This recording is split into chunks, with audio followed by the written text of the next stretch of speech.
To my channel. இன்னைக்கு நம்ம இந்த வெண்டைக்காய் பொரியல் பண்ணுறதுக்கு முன்னாடி அது சாப்பிட்றதுனால என்ன ஹெல்த் பெனிஃபிட்னு பார்க்கலாம். வெண்டைக்காய் சாப்பிட்றதுனால ஞாபக சக்தி அதிகமாகும். அதாவது மாத்திரை எல்லாம் சாப்பிடும்போது அல்சர் ப்ராப்ளம் வரும். அந்த அல்சர் ப்ராப்ளத்தை குணப்படுத்தும். வாரத்துக்கு 3 முறை இல்லைன்னா 4 முறை இது சாப்பிட்றதுனால உடம்புல நோய் எதிர்ப்பு சக்தி அதிகமாகும். இப்போ இந்த வெண்டைக்காயை யூஸ் பண்ணி நம்ம பொரியல் பண்ண போகிறோம். இப்போது கடாயை ஸ்டவ்வில் வச்சுட்டு ஸ்டவ் ஆன் பண்ணியாச்சு.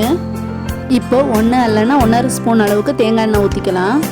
எண்ணெய் காஞ்ச உடனே 1/4 டீஸ்பூன் அளவுக்கு கடுகு போட்டுக்கோங்க. நெக்ஸ்ட்டு கறிவேப்பிலை கிள்ளி போட்டுக்கோங்க. சின்னதாக கட் பண்ணி வச்சுருக்க சின்ன வெங்காயத்தையும் போட்டுக்கோங்க. இப்போது இந்த அளவுக்கு வதங்கின பிறகு சின்னதாக கட் பண்ணி வச்சுருக்க வெண்டைக்காய் இதில் போட்டுக்கலாம். சிம்மில் வச்சு பண்ணுங்கள், ஹை ஃப்ளேமில் வைக்காதீங்க. வெண்டைக்காய் பொரியல் சிம்மில் வச்சு பண்ணால் தான் கரெக்டாக வந்து கிடைக்கும்.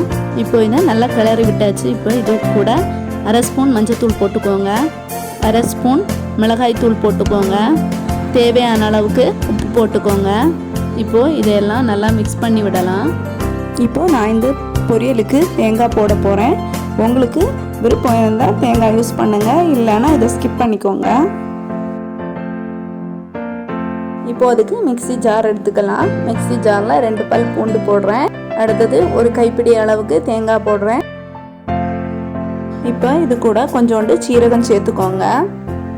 இதை மிக்சியில் கிரைண்ட் பண்ணிட்டு வரலாம். இந்த மாதிரி துருன்னு இருக்க மாதிரி எடுத்துக்கோங்க.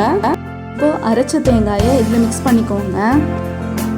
இப்போது இதை நல்லா மிக்ஸ் பண்ணி விட்டுக்கோங்க. இப்போது ருசியான வெண்டைக்காய் பொரியல் ரெடி ஆயிடுச்சு. இப்போ இந்த வெண்டைக்காய் பொரியல் கூட மோர் குழம்பு வச்சு சாப்பிட்டா நல்ல டேஸ்ட்டாக இருக்கும். எங்கள் சேனலில் ஏற்கனவே மோர் குழம்பு எப்படி பண்ணுறதுன்னு வீடியோ போட்டிருக்கு. அந்த வீடியோவை பாருங்கள். நான் எண்டு பாக்ஸில் கொடுக்குறேன், இல்லைன்னா டிஸ்கிரிப்ஷன் பாக்ஸில் கொடுக்குறேன். நீங்களும் இந்த மாதிரி செஞ்சு பார்த்துட்டு கமெண்ட் செக்ஷனில் எப்படி வந்துச்சுன்னு கமெண்ட் பண்ணுங்கள். Thank you friends.